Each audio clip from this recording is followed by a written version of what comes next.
Dear students, आज हम class 7 की हिंदी सब्जेक्ट के चौथे अध्याय को पढ़ेंगे। आज का हमारा चौथा अध्याय है न्याय मंत्री। सबसे पहले हम इसके शब्दार्थ को समझेंगे।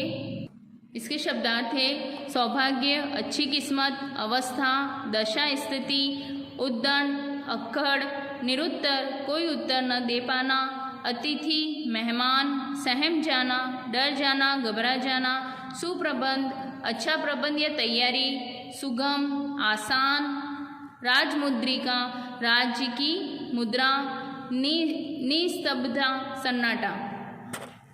अब हम इस अध्याय को पढ़ेंगे।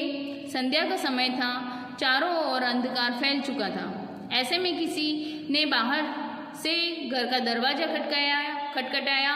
कौन है? ब्राह्मण शिशुपाल ने थोड़ा सा दरवाजा खोलते हुए पूछा। एक परदेसी बाहर से आवाज आई, क्या मुझे रात काटने के लिए स्थान मिल जाएगा? जैसे ही शिशुपाल ने पूरा दरवाजा खोला, उनके सामने एक नवयुवक खड़ा था। उन्होंने मुस्कुराकर कहा, यह मेरा सौभाग्य है, अतिथि के चरणों से यह घर पवित्र हो जाएगा, आइए पधारिए। नवयुवक को लेकर शिशुपाल घर में गए और उनका आदर सत्कार किया। फिर दोनों उस समय की देश की अवस्था पर बातें कर रहे थे। शिशुपाल ने कहा, आजकल बड़ा अन्याय हो रहा है। नवयुवक इस बात से सहमत न था। वह बोला, दोष निकालना तो सुगम है, परंतु कुछ करके दिखाना कठिन है। शिशुपाल बोले, अवसर मिले तो दिखा दूं कि न्याय किसे कहते हैं। तो आप अवसर चाहते हैं? हाँ, अवसर चाहता हूँ। फिर कोई अन्याय नहीं होगा। बिल्कुल नहीं होगा। कोई अपराधी दंड से न बचेगा। नहीं।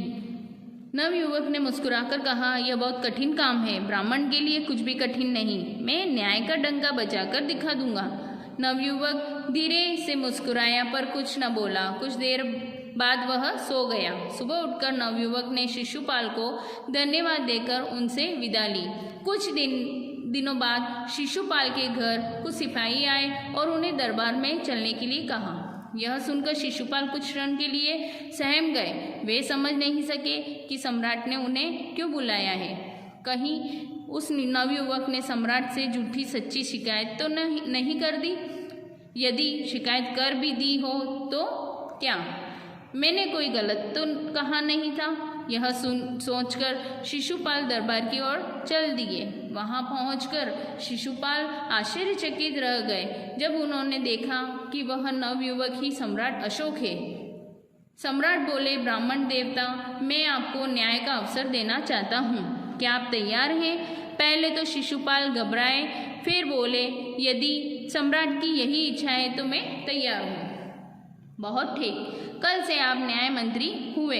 ऐसा कहकर सम्राट ने अपने हाथ से अंगूठी उतारकर शिशुपाल को पहना दी। यह सम्राट अशोक की राजमुद्रिका थी। अब शिशुपाल न्याय मंत्री थे। उन्होंने राज्य की समुचित व्यवस्था करनी आरंभ कर दी। उनके सुप्रबंध से राज्य में पूरी तरह शांति रहने लगी। किसी को किसी प्रकार का भय नहीं था। लोग दरवाजे तक खुले छोड़ जाते थे। चारों तरफ न्याय मंत्री के सुप्रबंध और न्याय की धूम मच गई। लगभग 1 महीने बाद किसी ने रात में एक पहरेदार की हत्या कर दी। सुबह होते ही यह बात चारों ओर फैल गई। लोग बड़े हैरान थे। शिशुपाल की तो नींद ही उड़ गई। उन्होंने खाना पीना छोड़कर अपराधी का पता लगाने में रात दिन एक कर दिए। बहुत प्रयत्न करने के बाद जब अपराधी का पता चला तो शिशुपाल के आश्चर्य का ठिकाना न रहा। स्वयं सम्राट ने उस पहरेदार की हत्या कर दी थी। सम्राट को अपराधी घोषित करना बहुत ही कठिन काम था। शिशुपाल करे भी तो क्या करे। एक ओर वे न्याय मंत्री थे और दूसरी ओर सम्राट के सेवक।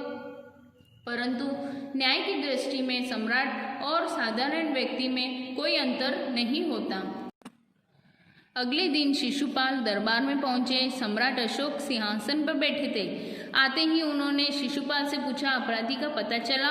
न्याय मंत्री कुछ रुके, फिर अपने उच्च अधिकारी को संकेत करते हुए बोले, धनवीर, इन्हें गिरफ्तार कर लो, मैं आज्ञा देता हूँ। संकेत सम्राट की ओर था। दरबार में निस्तब्धता छा गई। सम्राट का मुंह क्रोध से लाल हो गया।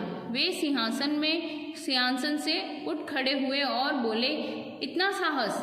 न्याय मंत्री ने ऐसा भाव प्रकट किया जैसे कुछ हुआ ही नहीं हो।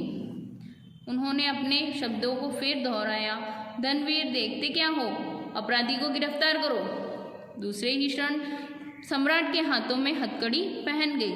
न्याय मंत्री ने कहा, अशोक, तुम पर पहरेदार की हत्या का आरोप लगाया जाता है। तुम इसका क्या उत्तर देते हो? सम्राट होठ काट कर रह गए। न्याय मंत्री ने कहा, तो तुम अपराध स्वीकार करते हो? हाँ, मैंने उसे मारा अवश्य है, पर वह उद्दंड था। सम्राट का उत्तर था, वह उद्दंड था या नहीं, परंतु तुमने एक राज कर्मचारी की हत्या की है।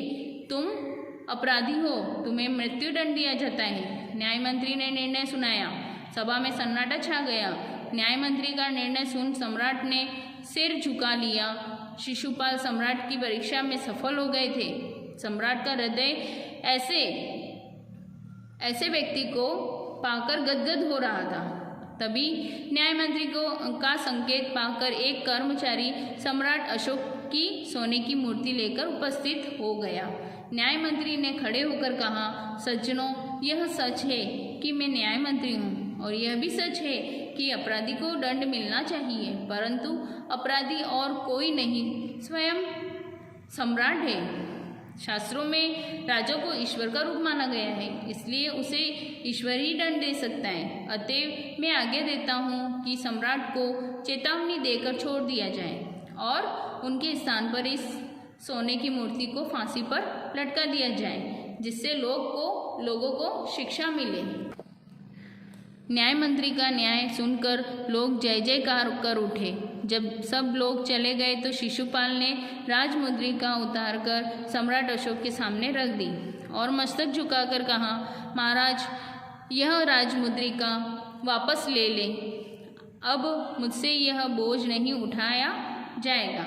अशोक ने सम्मान भरी दृष्टि से उनकी ओर देखकर गदगद कंठ से कहा, आपने मेरी आंखें खोल दी है। आपका न्याय साहस प्रशंसनीय है। यह बोझ आपके अतिरिक्त और कोई नहीं उठा सकता। न्याय मंत्री निरुत्तर हो गए। Thank you.